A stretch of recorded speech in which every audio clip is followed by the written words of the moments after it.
बच्चों, अब हम अगला अलंकार करते हैं। अगला अलंकार है उपमा अलंकार। उपमा का अर्थ क्या होता है बच्चे? तुलना। अब तुलना के अंदर हम किसी चीज़ से भी तुलना कर सकते हैं, किसी के गुण से भी तुलना कर सकते हैं, किसी वस्तु से भी तुलना कर सकते हैं। अब इसकी पहचान क्या है? तुलना तो इसका अर्थ है, लेकिन अगर वाक्य के अंदर सा, से और सी आ जाए तो उसका अर्थ तुलना से संबंधित होता है। उपमा का अर्थ होता है तुलना। तुलना वस्तु से भी हो सकती है, गुण से भी हो सकती है, लेकिन उपमा अलंकार में अगर सा, से और सी आ जाता है तो हमें पहचान हो जाती है कि ये तुलना की जा रही है।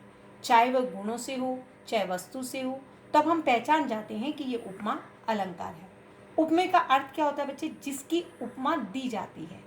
और उपमान का अर्थ होता है जिससे उपमा की जाती है। अब आपने ये दोनों चीज़ों को समझ लेना है। उपमेय और उपमान, अगर ये दोनों शब्द समझ में आ जाते हैं तो उपमा अलंकार समझ में आ जाता है। जिसकी उपमा दी जाती है और जिससे उपमा की जाती है।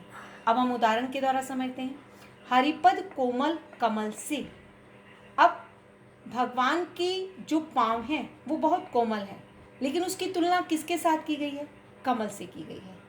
अर्थात जहाँ पर जो तुलना की गई है वो उपमान है, जिससे उपमा की गई है। और मुख्य चीज़ क्या है जिसकी उपमा की गई है? वो क्या है? हरिपद। फिर ये क्या हुआ? उपमेय। विशेषता क्या है? कि वो कोमल है। अब से क्या है? ये उपमा के शब्द हैं, अर्थात सा से सी आ जाता है तो वो क्या होता है? उपमा अलंकार। अब हमें चार चीज़ें समझनी है। क्या विशेषता है, उपमेय क्या है, उपमान क्या है और उसकी विशेषता क्या है। अब हमने इस चीज़ को अच्छी तरह से समझ लेना है। उपमा का अर्थ होता है बच्चे तुलना, और तुलना में कौन कौन से शब्द आते हैं? सा, से और सी। उपमेय का अर्थ होता है जिसकी उपमा दी जाती है, और उपमान का अर्थ होता है जिससे उपमा की जा रही है। उदाहरण के द्वारा हमने समझा, हरिपद कोमल कमल से। हरि के पाँव की तुलना कमल से की गई है। अर्थात विशेषता क्या है? कि वो कोमल है। कमल क्या है? उपमान है। और हरिपद क्या है? उपमेय है। अब ये उपमा अलंकार आपको अच्छी तरह से समझ में आ गया होगा। अब हम आगे चलते हैं। मानवीकरण अलंकार का अर्थ होता है प्रकृति का वर्णन करना, नेचर का वर्णन करना।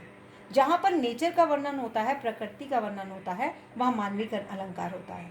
लेकिन मानवीकरण अलंकार के अंदर जो मानव करता है, मानव क्रिया करता है, लेकिन अनुभव किस में हम करते हैं? प्रकृति में। ये बात समझनी है बच्चे। मानवी मानव करण करता है, जो मानव क्रिया करता है, लेकिन अनुभव हम किस में करते हैं? प्रकृति के अंदर करते हैं। अर्थात मानवीय क्रियाकलाप जो हो रहे होते हैं उसमें अनुभव किस चीज़ का होता है? प्रकृति का वर्णन। जैसे मैं कहूँ उदाहरण के रूप में, फूल हंस रहे हैं।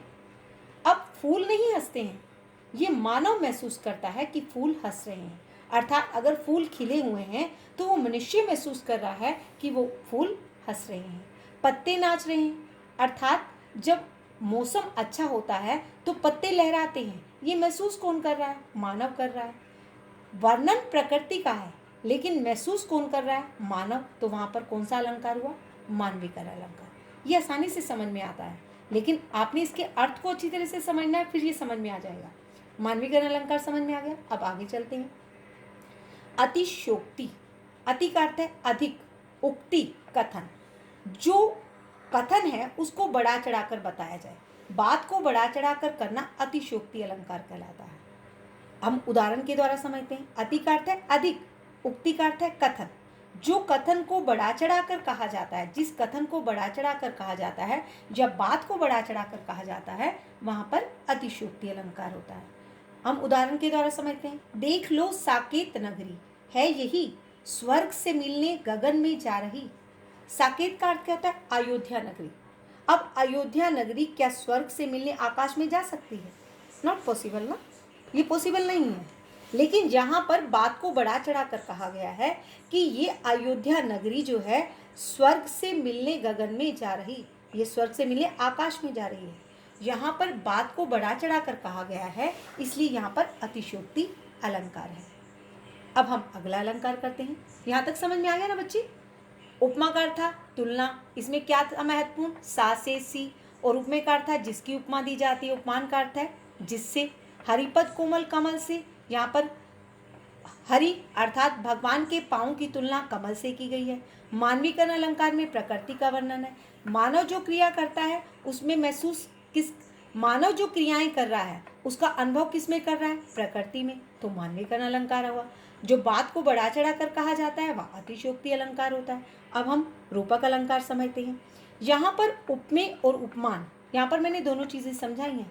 ये उपमेय और उपमान में एक रूपता होती है, अर्थात दोनों एक जैसे दिखाई देते हैं, दोनों में कोई भेद नहीं होता है। यहाँ तो तुलना की गई है लेकिन यहाँ पर एक रूपता दिखाई गई है।